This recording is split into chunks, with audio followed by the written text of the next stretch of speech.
On this episode, we're joined by the extraordinary Szymon Mika, a guitarist whose melodic phrasing, technical brilliance, and emotional depth have captivated guitarists like Peter Bernstein and Lage Lund, from winning international guitar competitions to performing alongside jazz greats like Greg Osby. Szymon's journey is as inspiring as his playing. So tune in as we explore his musical voice, creative process, and what makes him one of the most exciting guitarists of his generation. And we are live. So Szymon, good to see you. Great to see you, man. How are you? Oh, everything's good. We were talking a little bit before. You got the new record, and let's talk about that. That'd be a great place to start.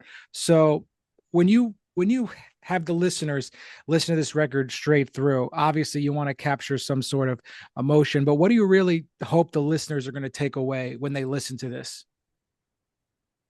Well, that's very interesting and I think very common question for every artist. We all ask ourselves like what people are going to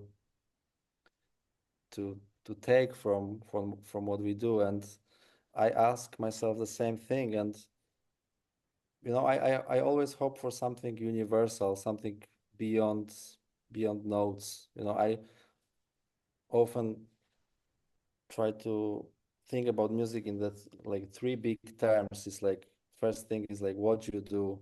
It's like very technical thing, and then it's like maybe the more important thing is like how you do it. So articulation and your sound, and the third factor is for me is always like why you do this and what's the message behind.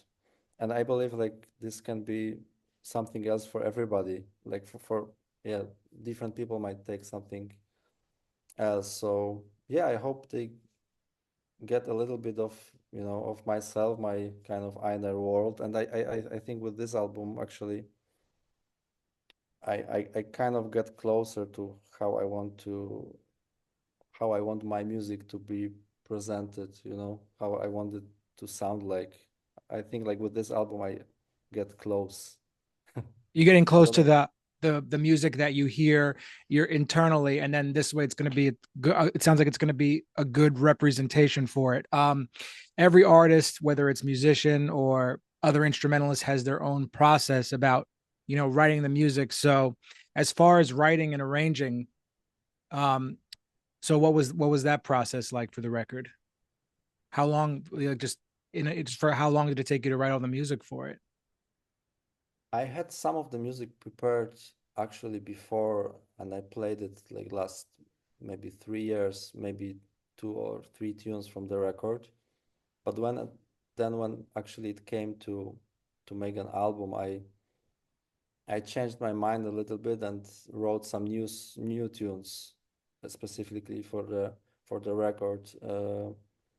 And all of the tunes were actually always written for this setup with voice and trumpet and guitar, because it's quite unique in a way that I felt I cannot just bring the lead sheets as sometimes I would do with the musicians of this caliber. I could do that if it would be a smaller ensemble, but here I felt that I can at the same time I can give of course some freedom to musicians, but I can also use them in a nice way when I put a little bit more on the paper. So I kind of found it, both for the record. And we don't, typically we don't really, guitar and trumpet is something that's definitely a unique, instrumentation playing together. But were there certain musicians that you had saw playing this configuration? Or when I think about guitar and trumpet, one of the record that comes to my mind is a Nicholas Payton album with Mark Whitfield on guitar. And it's but Oh, it's something that's you know, it's definitely unique. So what inspired that specifically? well, I love, I mean, jazz is trumpet is very much connected with jazz. So I always wanted to play with a good trumpeters. And actually I feel with every combination between different instruments, I tend to think it's more about who is playing the instrument rather than what is the instrument. And in this case, Oskar Torok is a Slovak trumpet player from Slovakia. His tone is just so beautiful that it was more about him and his tone that I had in my head, and I wrote songs based on this sound.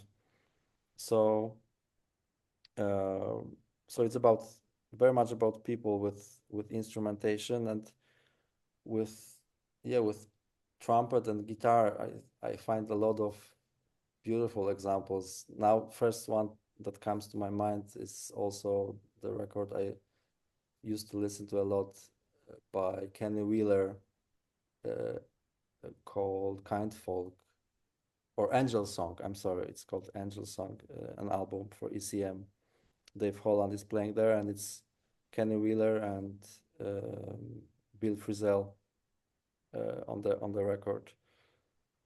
So that's one of the examples when those two can work really beautifully. No, it made me also remember the Art Farmer album with Jim With Hall Jim is Hall, which is of such a course. yeah, such an important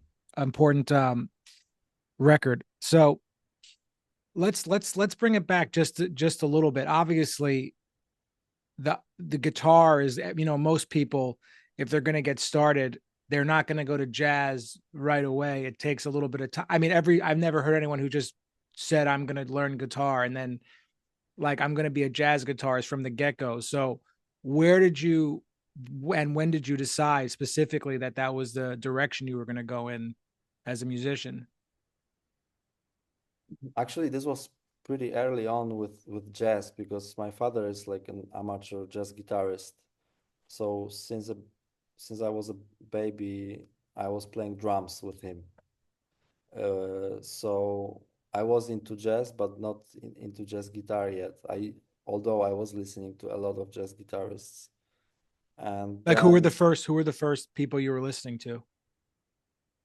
actually talking about Jim Hall, I have this remembering of listening to Michel Petrucciani's trio with Jim when I was a child. He was playing with Michel Petrucciani. So Jim Hall was actually one of the first. Wes, Joe Pass. I remember my father was listening to him, and then I stopped playing drums and I started playing guitar when I was 10, and I started, from I got into rock music, of course, and very quickly into classical guitar. Um, and somehow I just navigated back to listening to jazz first, and then because I was playing guitar, I started checking jazz Well, that's the thing guitarists. too. You're left hand. I mean, it's obviously that you come from a classical background. Just the technique is just flawless. So, like when you studied classical, was it like the Aaron Shearer type method in the beginning and the Segovia scales, as far as classical goes? Oh, that's a good question. I don't know actually. I was just I was just studying with some really nice teachers, classical guitar teachers in music schools. In Poland here we have few stages of music schools where you can study as a child, then as kind of teenager, and then music academy. So I touched a little bit of first two as a classical guitar player with my teachers, and yeah, I learned some classical guitar repertoire. Played scales and all that, and actually very quickly I also started playing with the pick. I wanted to play with the pick, and I played also with the pick on the classical guitar to the point where it was actually destroyed. I remember the Oh instrument yeah. because No, but I mean that's such a good foundation too. I mean, you're talking about your dad was a jazz guitarist, and he could probably, even just help you out along the way, and just having these really good teachers that it's just it's a strong foundation, like a supportive one. It sounds like. yeah, I think so. And I'm lucky that my classical guitar teachers were really open for the music too. So once I got into improvising, they were actually very enthusiastic about that, which is not it's not so common with some of classical guitar. teachers, here at least. So I was very lucky with this part that they were very open and they actually con yeah, convinced me to, follow this path. I mean, I know nothing about the music scene in Poland, but is there opportunities for someone who really wants to play the music and have it in their heart? Can they make a really strong career for themselves? There's a supportive scene, or you kind of have to Yes, go around Europe, would you say? yeah, the scene is very strong and very big here, actually. There's a lot of amazing musicians. Uh, of course, in Europe, the scenes are a bit closed in every country. They're It's closed. They're closed off, you said? they're a bit closed, yeah. Like Okay. what's happening in the country is mostly stays in the country, and it's like they separate units. I Oh, play in wow. Europe as well, with some European musicians. That's great, but it's something I wish for European scene. It would be like one big thing. Yeah, almost Not like the way the United States or, exactly. That's my dream somehow that it's one thing, but maybe because different languages, different countries, and all that. It's a bit more difficult. But on the other hand, we cooperate with many musicians, and I play around Europe as well, and the scene in Poland is also really good and a lot of amazing players. Yeah. so as far as going to hear the music for the first time, was your first actual jazz concert that you saw, was that in Poland, or was that in another country? That No, that was here. Yeah, it was in Poland. Yeah. Actually, it's funny because we were a communistic country, so jazz was actually prohibited for a long time. But because it was prohibited, people really wanted to listen to it. So the tradition is actually very strong and very big. Like the oldest jazz department is also with school here is probably already like 60 years old. So it's one of the first in Europe. So it's funny because the story of jazz is pretty long here, and we had amazing musicians like, for example, Tomasz Stanko he was a trumpet player, one of the biggest figure in ECM records, um, and he was also very strong with free jazz movement in Europe, and part of that was happening here in Poland. So that's funny, yeah. Yeah.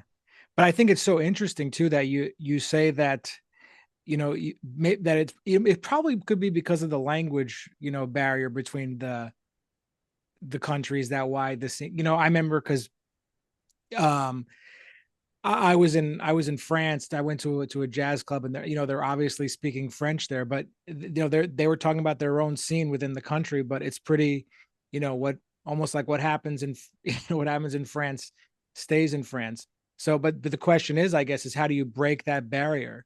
I mean, let's hope that this album, like once it's released, is gonna is gonna do that, because I mean, like the music is gonna it transcends those boundaries. At least, I mean, don't all the best musicians tour the whole world, right? I mean, they're not just in one place. Yeah, right, right. Yeah, that's amazing about jazz actually, and music in general. Maybe especially instrumental music, that it is one of the most universal art forms out there. Mhm. It really goes beyond borders, and yeah, I mean it's happening, but in Europe it's, yeah, the scenes are a little bit uh, closed, as I said. But on the other hand, we also cooperate with many European musicians, and that's amazing. Yeah. So as far as, what's the, like, if we're gonna, let's say that the album's released, what's the ideal, you know plan or tour that's going to happen once it's released for you? Are there certain goals, and as far as just airplay and things like that? Because releasing an album is no, it's no easy task. You put your heart and soul into it, but you also have to have like what's on the other side, what's gonna, in your career too. You have to be thinking about those things, I'm sure.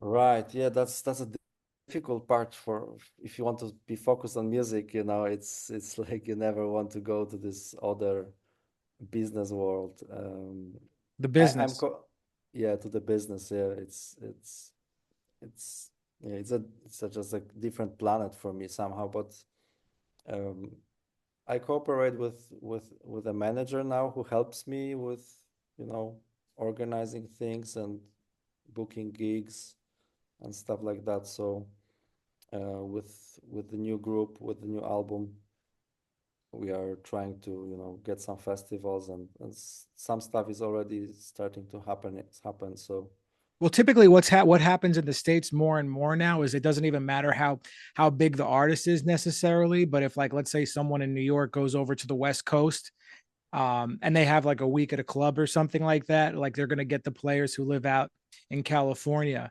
But all right. in Europe, is it the same way, or is it, when once you be able to perform like at a fest, you'll be able to actually bring the musicians you worked with on the record? That's a interesting question.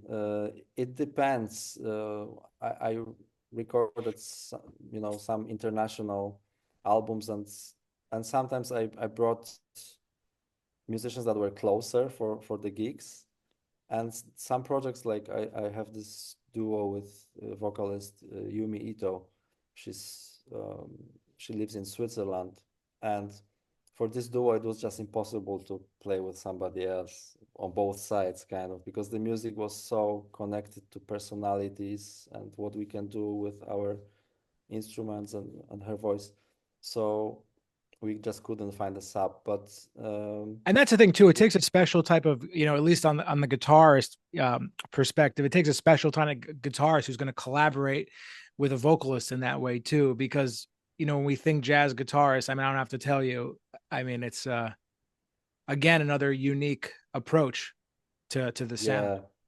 yeah. Yeah, I mean, I laughed about jazz guitar, that this is sometimes I feel like it's 20 different instruments, and that's amazing. It's frightening sometimes, but it's amazing on the other hand to see that there's, no one idea how to play this instrument, and that transfers to how to comp, how to play solos, to play with you play with fingers or with the pick, or you do both. Every aspect of playing guitar is different for everybody. That's probably, yeah, that's now when I think about this, it's very unique. There is maybe no other instrument like that.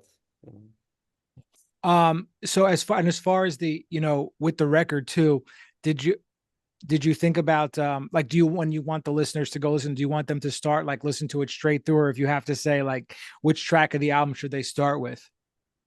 Because sometimes records are made in like a very specific order, but then like you may later look back and say, oh, I wish we put this one first or something. Or is you Right. pretty happy with it in that way? Yeah, for now. I'm pretty happy with the order. I have to check out the album now again, from the beginning to an end. But I think the first tune is it's called Sacred, and I think it gives a nice vibe for the whole album. So it's a good opener.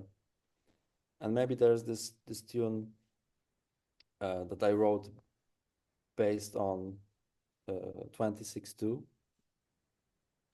Uh, I mean, it's based on my old composition and on 26-2 kind of at the same time. I tried to, find something there, like with this older tune of mine. I felt like this it's kind of how I want my music to sound like. So I used a little bit of Coltrane's harmony, and I made this tune. And I think it's also important, or on the record, and it shows what this band also can do with Yeah, I voice mean, and and also trumpet. you also mentioned before too about you separating the business part. I mean, if a musician is going to say that to me, then obviously that the music is giving them. I mean, some musicians don't want to talk about how the music is spiritual for them or not, or it's there's just some aside from like the feelings it gets. But if there's any sort of, is there any connection for you in that way? Because like you're like you said before, it's hard to separate the business part, and that it is you have to, but is it spiritual? Yeah, I think, yeah, the music is definitely spiritual. There's something beyond, in my I mean, if faith you're with, playing John Coltrane too, it's like that's like the yeah, spirituals you get in jazz. yeah, and that's actually the case with all of my favorite artists. I always have a feeling of something more, whatever it is, whatever you name it, whatever you call it. But uh, with my favorite musicians, you can always have this feeling of there's some depth, there. But if you had to put that, that when you use the word depth, if you had to put that into words, like what does that mean? What does that mean to you? I mean, it is hard to talk about this, but I'm Exactly. genuinely curious. Yeah, it's actually often hard to catch that with words. Uh, I mean, but I'll tell you what I think. yeah. So I mean, life is like I think like life is there's a lot of inevitable suffering that humans have to entail just by being humans, and that's like it's like the yin and the yang, and jazz is like the other side of that.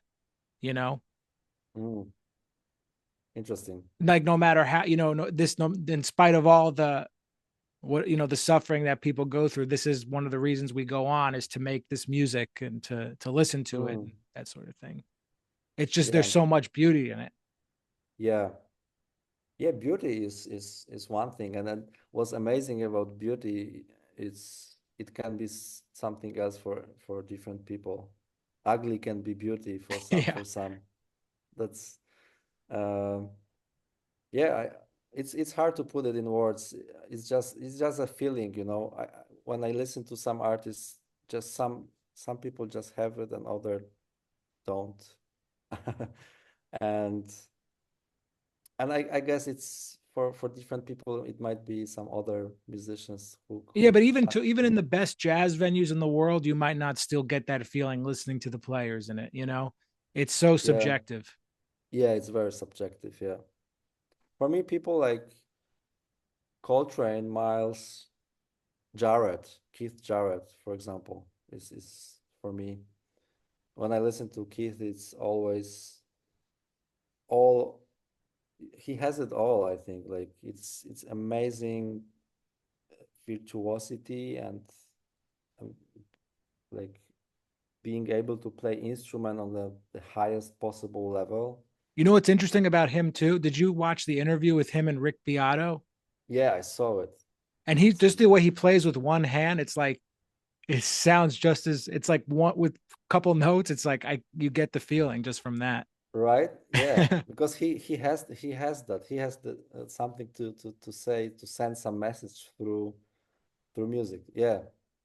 Yeah, that's interesting. I love this interview. It's so touching and so amazing to see him watching his playing also, um, when he was probably at the peak of his technical abilities. um, Yeah, what's your favorite track of his? I really like Stella by Starlight, the live one, the intro he plays. To me, it's like that's like the apex of introductions. yeah, I love trio albums. I mean, for me that's also playing in terms of playing standards. This is one of my favorite um, standards playing, because there's so much history in there, but also a lot of personality and his voice somehow there. So I love how, all the standards records. Whisper Not is a great double album. I love by the trio, and I love European quartet, like Belonging or Personal Mountains. Those are really beautiful records. Yeah. Yeah. No, this is great. I mean, it's such a pleasure to sit down and talk to you and learn a little bit, about the process behind it. So Likewise, man. yeah, where can everybody find the record and social media and website, all that stuff? If you just want to plug that. Uh, you can find the record on all the streaming platforms. It's called AGMA, AGMA. Um, my name is Szymon Mika. It maybe Szymon is hard to write, but you can find it in the internet, SZYMON. Um, and you can find it everywhere in the internet on my YouTube channel and website and stuff like that. It will Yeah. be out on April 24th. Yeah. Beautiful. No, thanks so much, man. Really appreciate it. Thanks, man. Great talking to you.